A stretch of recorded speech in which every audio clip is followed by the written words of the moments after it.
A história do banco do meu avô. Vamos imaginar coisas. Vamos imaginar que o meu avô tinha criado um banco num país retrógrado, a viver debaixo de um regime ditatorial. Depois, ocorreu uma revolução. Foi nomeado um primeiro-ministro que, apesar de ser comunista, era filho do dono de uma casa de câmbios. Por essa razão, o dito primeiro-ministro demorou muito tempo a decidir a nacionalização da banca. E, como tal, do banco do meu avô. Durante esse período que mediou entre a revolução e a nacionalização, a minha família, tal como outras semelhantes, conseguiu retirar uma grande fortuna para a América do Sul. E saímos todos livremente do país, apesar do envolvimento direto do regime ditatorial. Continuemos a imaginar coisas.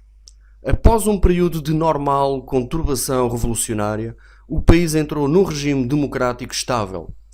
Para acalmar os instintos revolucionários do povo, os políticos, em vez de tentarem explicar a realidade às pessoas, preferiram ser eleitoralistas e torrar dinheiro. Assim, endividaram o país até entrar em bancarrota por 2 vezes na década de 80. Nessa altura, perante uma enorme dívida pública, os políticos resolveram privatizar uma parte significativa do património que tinha sido nacionalizado. Entre este estava o banco do meu avô. E continuando a imaginar coisas. A minha família tinha investido o dinheiro que tinha retirado de Portugal em propriedades na América do Sul. Como não acreditávamos nada em Portugal, nenhum de nós quis vender qualquer das propriedades ou empatar qualquer das poupanças da família, mas queríamos recomprar o banco do meu avô. Então, viemos a Portugal e prometemos aos políticos que estavam no poder e na oposição que os iríamos recompensar. Dinheiro, ofertas, empregos, etc. Por muitos anos, se eles nos vendessem o banco do meu avô muito barato. Assim, conseguimos que eles fizessem um preço de, vamos imaginar uma quantia fácil para fazer as contas, um preço de 100 milhões para um banco que valia 150. Como não queríamos empatar o nosso dinheiro, pedimos, vamos imaginar uma quantia, 100 milhões emprestados aos nossos amigos franceses que já tinham ganho muito dinheiro com o meu avô. Com os 100 milhões emprestados, comprámos o banco. O nosso dinheiro que tínhamos retirado de Portugal, esse ficou sempre guardado. E assim ficámos donos do banco do meu avô. Mas tínhamos uma dívida enorme, os tais 100 milhões. Como os franceses sabiam que o banco valia 150, compraram 25% do banco por 30 milhões, que valiam 37,5 milhões. E nós ficámos só a dever 70 milhões, ou seja, os 100 menos os 30 dá os 70. Mesmo assim, era uma enorme dívida. Continuemos a imaginar coisas. Tal como combinado, viemos para Portugal e começámos a cumprir o que tínhamos prometido aos políticos. Dinheiro para as campanhas eleitorais, ofertas de várias espécies, convites para todo o tipo de eventos, empregos para os familiares e para os próprios nos momentos em que estavam na oposição, etc. Como ainda tínhamos uma grande dívida, resolvemos fazer crescer mais o banco do meu avô. Assim, fomos falar com uma nova geração de políticos e prometemos todo o tipo de apoios, dinheiro, ofertas, empregos, etc. Se nos dessem os grandes negócios do Estado. E eles assim o fizeram. E o banco do meu avô, que tinha sido vendido por 100 quando valia 150, valia agora 200, por passarem por ele os grandes negócios do Estado. Mas mesmo assim, nós ainda devíamos 70 milhões e tínhamos de pagar pelo menos uma parte dessa dívida. Caso contrário, os franceses ficavam com o banco do meu avô. E continuando a imaginar coisas. O meu tio, que era presidente do banco do meu avô, reformou-se. Nessa altura, a família estava preparada para nomear um dos meus primos para presidente. Eu queria ser presidente e prometi à minha família toda um futuro perpétuo de prosperidade se me nomeassem a mim como presidente. E assim foi. Fui, finalmente, nomeado para presidente do banco do meu avô. Mas era preciso pagar uma parte da dívida aos franceses. Podíamos vender uma parte do banco em bolsa, mas deixávamos de mandar. Logo, agora que eu era presidente, não podia ser assim. Então desenhei um plano. Criei uma empresa chamada Grupo do meu avô, em que a minha família tinha 100% do capital e passei os nossos 75% do banco, que 25% eram dos franceses, para esta nova empresa. Assim, a família era dona de 100% do grupo, que era dono de 75% do banco. Falei com os franceses e combinei mudarmos os estatutos do banco.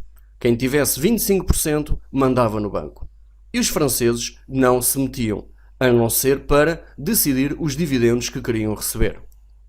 Assim, como o banco agora valia 200, vendemos 50% na bolsa por 100. Com 50, capitalizávamos o banco. Os restantes 50 tirávamos para nós. 37,5 para a família e 12,5 para os franceses.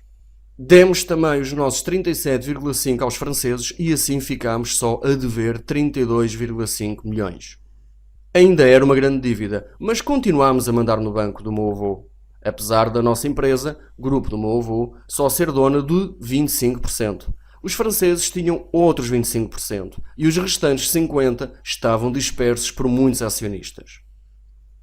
Ainda tínhamos uma enorme dívida de 32,5 milhões, mas a verdade é que continuávamos a mandar no banco do meu avô e tínhamos transformado uma dívida inicial de 100 milhões em outra de 32,5, sem termos gasto um tostão da família. O nosso dinheiro continua ainda hoje guardado na América do Sul. Convenci-me nessa altura que era um gênio da finança.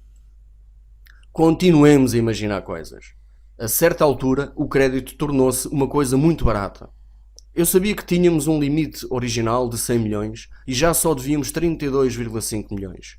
Assim, a empresa, o Grupo do meu avô, voltou a endividar-se. Pediu mais 67,5 milhões, voltávamos a dever 100 milhões. E desatei a comprar tudo o que fosse possível comprar.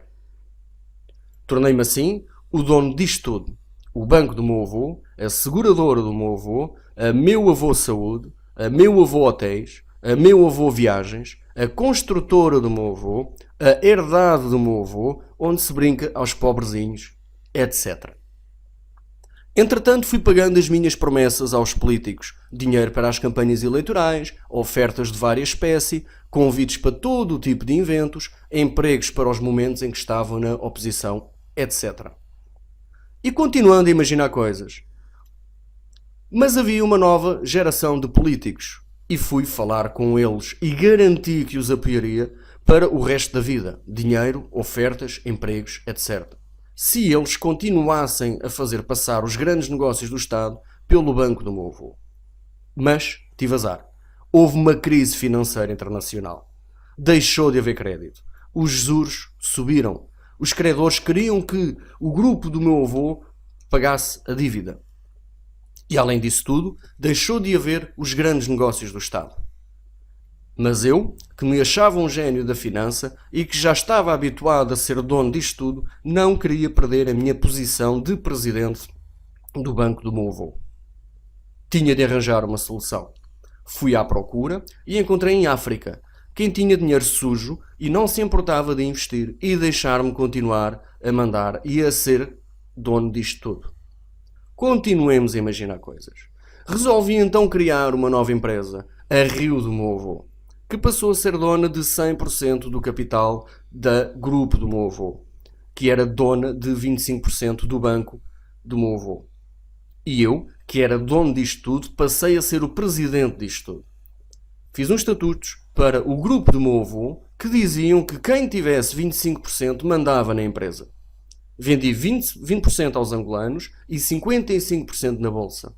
A Rio do meu avô ficou assim dona de 25% do grupo do meu avô, mas mandava como se tivesse 100%. A Grupo do meu avô, dona de 25% do banco do meu avô, mandava como se tivesse 100%. Assim, a minha família já só tinha 5%, 25 de 25, do banco do meu avô. Mas eu continuava a mandar como se tivéssemos 100%. Já não havia dúvidas. Eu era mesmo um gênio da finança. Com os 75 milhões da venda do grupo do meu avô, aos angolanos e na bolsa, paguei uma parte da dívida. Mas na verdade, ainda tínhamos uma dívida de 25 milhões e continuávamos a não querer mexer no nosso dinheiro. Esse continua bem guardado na América do Sul. E continuando a imaginar coisas. Mas as coisas continuaram a correr mal. Se calhar eu não sou assim tão grande gênio da finança. Todos os nossos negócios dão prejuízo. Até mesmo o banco do meu avô. Raio de azar. Ainda por cima, a crise não acaba.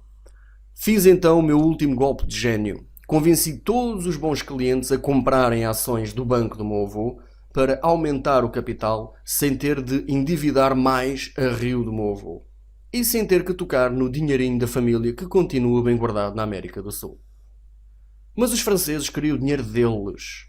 Então, como presidente do banco do meu avô, emprestei dinheiro deste ao grupo do meu avô e à rio do meu avô. Assim, pagámos aos franceses. Mas ficámos com um problema. O banco do meu avô está completamente arruinado.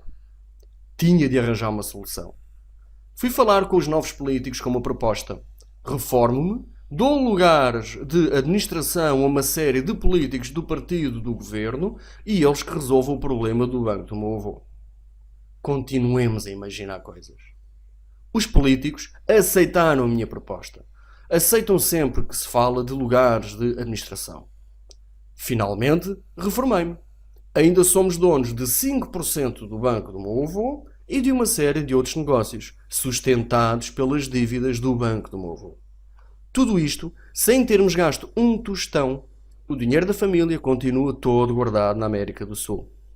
E tomei a última medida antes de me reformar. Atribuí a mim próprio uma reforma de 1 milhão de euros por ano para as despesas correntes. E assim acabou a história imaginada do banco do meu avô. De toda a gente que teve a paciência de ver este vídeo e ler o texto deste vídeo, deixo uma única pergunta que adorava que respondessem. Se esta história, em vez de ser imaginada, fosse verdadeira, o que fariam ao neto?